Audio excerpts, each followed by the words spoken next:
میں آپ کا سخت بدخواہ ہوں گا اگر لاگ لپیٹ کے بغیر آپ کو صاف صاف نہ بتا دوں کہ آپ کی زندگی کا اصل مسئلہ کیا ہے۔ میرے علم میں آپ کا حال اور آپ کا مستقبل معلق ہے اس سوال پر کہ آپ اس ہدایت کے ساتھ کیا معاملہ کرتے ہیں جو آپ کو خدا کے رسول صلی اللہ علیہ وسلم کی معرفت پہنچی ہے، جس نسبت سے آپ کو مسلمان کہا جاتا ہے اور جس کے تعلق سے آپ خواہ چاہیں یا نہ چاہیں بہرحال دنیا میں اسلام کے نمائندے قرار پائے ہیں۔ اگر آپ اس کی صحیح پیروی کریں اور اپنے قول و عمل سے اس کی سچی شہادت دیں اور آپ کے اجتماعی کردار میں بھی پورے اسلام کا ٹھیک ٹھیک مظاہرہ ہونے لگے تو آپ دنیا میں سربلند اور آخرت میں سرخرو ہو کر رہیں گے۔ خوف اور حزن، ذلت اور مسکنت، مغلوبی اور محکومی کی یہ سیاہ بادل جو آپ پر چھائے ہوئے ہیں چند سال کے اندر چھٹ جائیں گے۔ آپ کی دعوت حق اور سیرت صالحہ دلوں کو اور دماغوں کو متاثر کرتی چلی جائے گی۔ آپ کی ساکھ اور دھاک دنیا پر بیٹھتی جائے گی۔ انصاف کی امیدیں آپ سے وابستہ کی جائیں گی۔ بھروسہ آپ کی امانت و دیانت پر کیا جائے گا۔ سند آپ کے قول کی لائی جائے گی۔ بھلائی کی توقعات آپ سے باندھی جائیں گی۔ ائمہ کفر کی کوئی ساکھ آپ کے مقابلے میں باقی نہ رہ جائے گی۔ ان کے تمام فلسفے اور سیاسی و معاشی نظریے آپ کی سچائی اور راست روی کے مقابلے میں جھوٹے ملمہ ثابت ہوں گے۔ جو طاقتیں آج ان کے کیمپ میں نظر آ رہی ہیں ٹوٹ ٹوٹ کر اسلام کے کیمپ میں آتی چلی جائیں گی، حتیٰ کہ ایک وقت وہ آئے گا جب کمیونزم خود ماسکو میں اپنے بچاؤ کے لیے پریشان ہوگا۔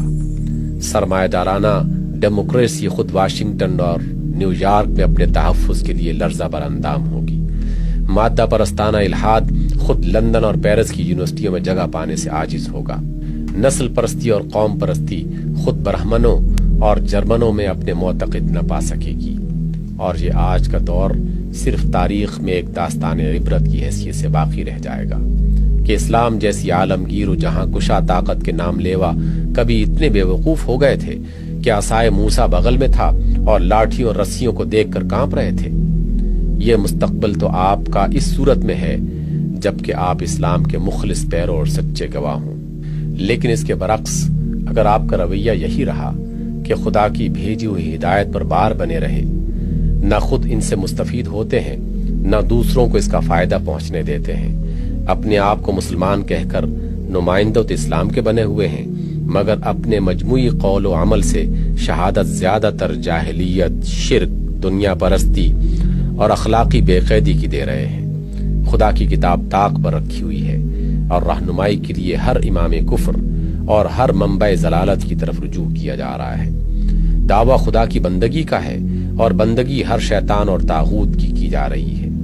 دوستی اور دشمنی نفس کے لیے ہے اور فریق دونوں صورتوں میں اسلام کو بنایا جا رہا ہے، اور اسی طرح اپنی زندگی کو بھی اسلام کی برکتوں سے محروم رکھا گیا ہے، اور دنیا کو بھی اس کی طرف راغب کرنے کے بجائے الٹا متنفر کر رہے ہیں، اور بعید نہیں کہ مستقبل اس حال سے بھی بدتر ہو۔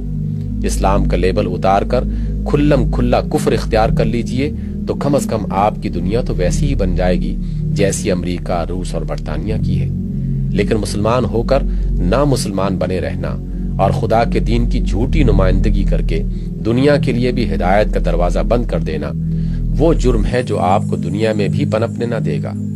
اس جرم کی سزا جو قرآن میں لکھی ہوئی ہے، جس کا زندہ ثبوت یہودی قوم آپ کے سامنے موجود ہے، اس کو آپ ٹال نہیں سکتے۔ خواہ متحدہ قومیت کے احون البلیتین کو اختیار کریں یا اپنی الگ قومیت منوا کر وہ سب کچھ حاصل کر لیں جو مسلم قوم پرستی حاصل کرنا چاہتی ہے، اس کے ٹلنے کی صورت صرف یہی ہے کہ اس جرم سے باز آ جائیے۔